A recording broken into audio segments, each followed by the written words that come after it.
इस वीडियो से हम आर्किमिडीज सिद्धांत को गणितीय विधि से समझने का प्रयास करेंगे।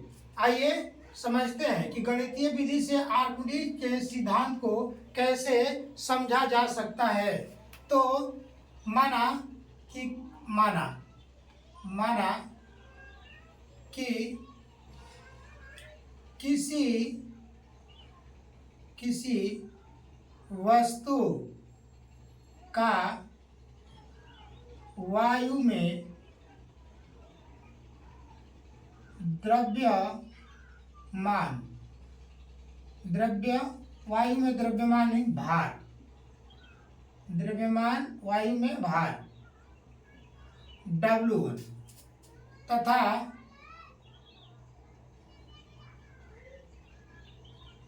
पानी में भार W2 हो तो वस्तु के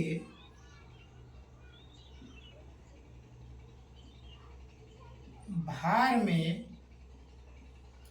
आभासी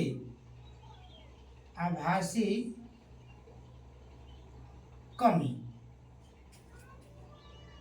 बराबर W1 माइनस W2।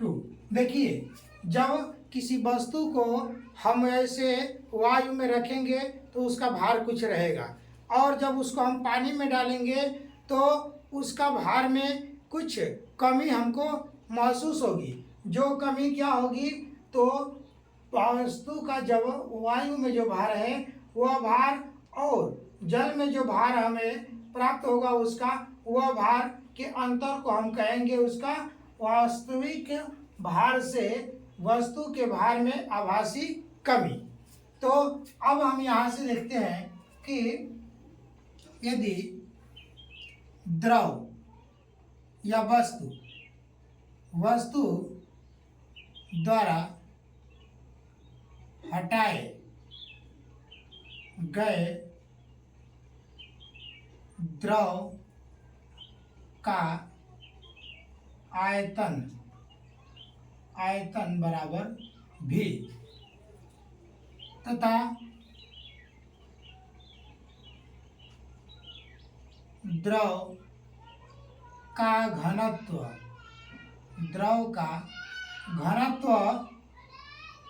बराबर D है। तो वस्तु द्वारा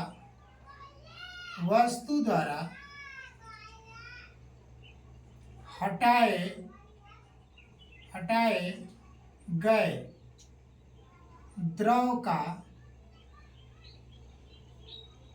द्रव्यमान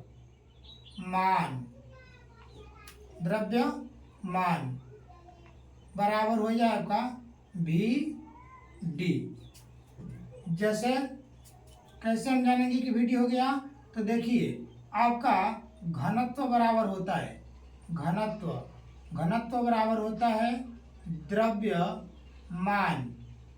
द्रव्यमान बटा में आयतन। तो हम द्रव्यमान निकालेंगे तो घनत्व का और आयतन का गुणा हो जाएगा, तो ये हमारा हो गया VD।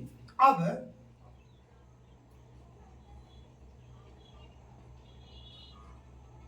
वस्तु द्वारा हटाए गए द्रव का भार। देखिए, द्रव का भार क्या है? द्रव का भार हमारा हो जाएगा M है। द्रव का भार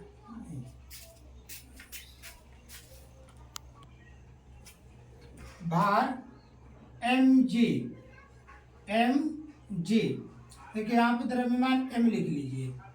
अब वस्तु द्वारा हटाए गए द्रव का भार mg, तो यहाँ भी हमारा हटाए गए द्रव का द्रव्यमान m है, तो यहाँ पर डेंसिटी और इसके वॉल्यूम यानी आयतन में हम g से गुणा कर देंगे तो यह भी क्या हो जाएगा, द्रव्यमान ही, उसका भार ही प्राप्त होगा। तो यह आज हमारा हो जाएगा वी डी जी।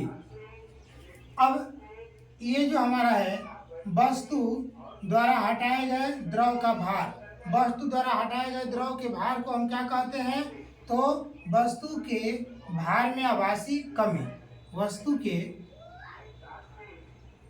के भार में आभासी कमी W1 माइनस W2 बराबर हमारा क्या हो जाएगा? B D G. अतः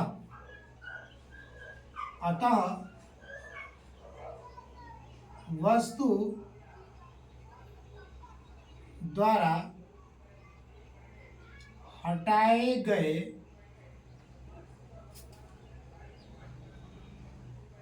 द्रव के भार के बराबर वस्तु के भार में कमी के बराबर होता है। इसी को हम कहते हैं आर्किमिडीज का सिद्धांत।